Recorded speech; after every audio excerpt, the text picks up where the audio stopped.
It's Tuesday, the 17th of June, and you're listening to the Bullhorn, your sharp, clear, and market-ready guide to what's moving markets around the globe. Today, we're talking geopolitical whiplash, oil on the boil, and a FTSE that's finding strength where others stumble. Let's get into it. We start in the United States, where futures were sliding this morning as the escalating conflict between Israel and Iran reasserts itself as the dominant market mover. Just before the open, Dow futures were down 0.56%, the S&P 500 off by 0.6%, and the Nasdaq looking 0.67% weaker. It comes after a surprisingly strong close on Monday, when the Dow gained over 300 points. But overnight, the mood turned. Donald Trump left the G7 summit in Alberta, Canada prematurely, and in typical Trump fashion, he made sure everyone noticed. His call for immediate evacuation of Tehran sent shockwaves through both diplomatic and financial circles. French President Emmanuel Macron attempted to downplay the departure, saying it wasn't about a ceasefire, and Trump himself denied reaching out to Iran for peace talks. So far, there's little clarity, and markets hate uncertainty. Oil markets, meanwhile, are doing exactly what you'd expect in this environment. Brent crude is up nearly 2% to hover around $74.60 a barrel. West Texas Intermediate is also climbing, last seen around $72.98. Beyond geopolitics, an oil tanker collision and fire near the United Arab Emirates has added fuel to the rally, literally. Traders are nervous, shipping insurance premiums are spiking, and once again the Strait of Hormuz is in the spotlight. Any threat to that choke point could send oil prices sharply higher. Looking ahead, the macro calendar is stacked today. US retail sales for May, import-export prices, and capacity utilization are all due out this afternoon, followed by industrial production and business inventories. Markets will be passing those for signs of consumer resilience and inflation stickiness. But let's be honest, with the Middle East in flux, macro might just be background noise. Across the Atlantic, it's a mixed bag in Europe. London's FTSE 100 was down 0.5% by midday, but that's actually better than most. Frankfurt, Paris, and Milan all dropped around 1%, led lower by banks as investors shied away from risks. The FTSE is being buoyed by oil majors BP and Shell, which are rallying on the back of crude. Also helping sentiment, a new UK-US trade deal.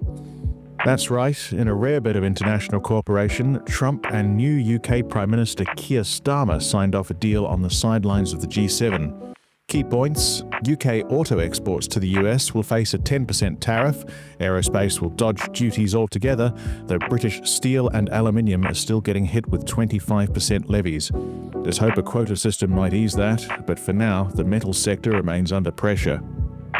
Also in the UK, a standout performance from construction services firm Morgan Sindall, which popped more than 17% after saying 2025 earnings will beat expectations thanks to a hot quarter for its fit-out division. On the flip side, airline stocks are under pressure. IAG, Wizz Air and EasyJet are all down as rising fuel prices weigh on the travel trade. And a footnote worth flagging, Tjeerd Jegen, the new CEO of B&M European Value Retail, just dropped over £500,000 buying company stock. That's a strong vote of confidence from the new boss, and markets liked it.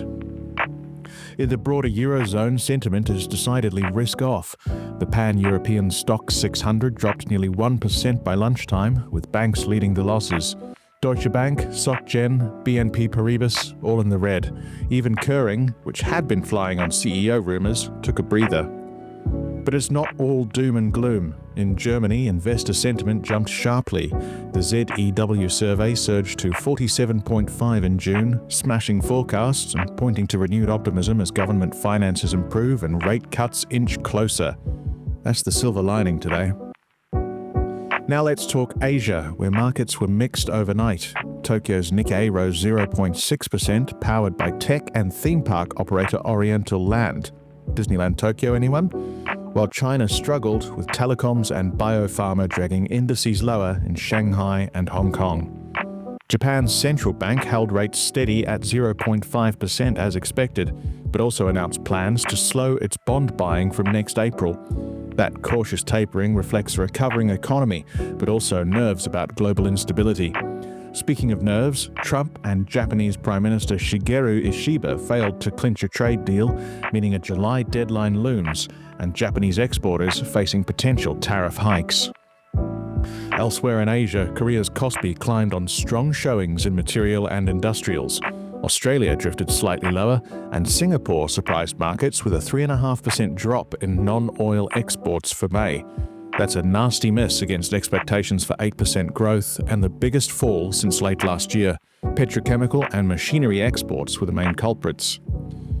So where does that leave us? We've got a market teetering between hope and escalation, oil's rising, equities are slipping, and traders are glued to their screens for the next headline from Tehran, Washington, or let's be honest, Trump's Truth Social account.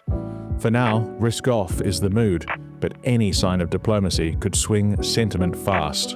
And that's all from the Bullhorn today. Stay sharp, stay clear, and keep it market ready. We'll be back tomorrow.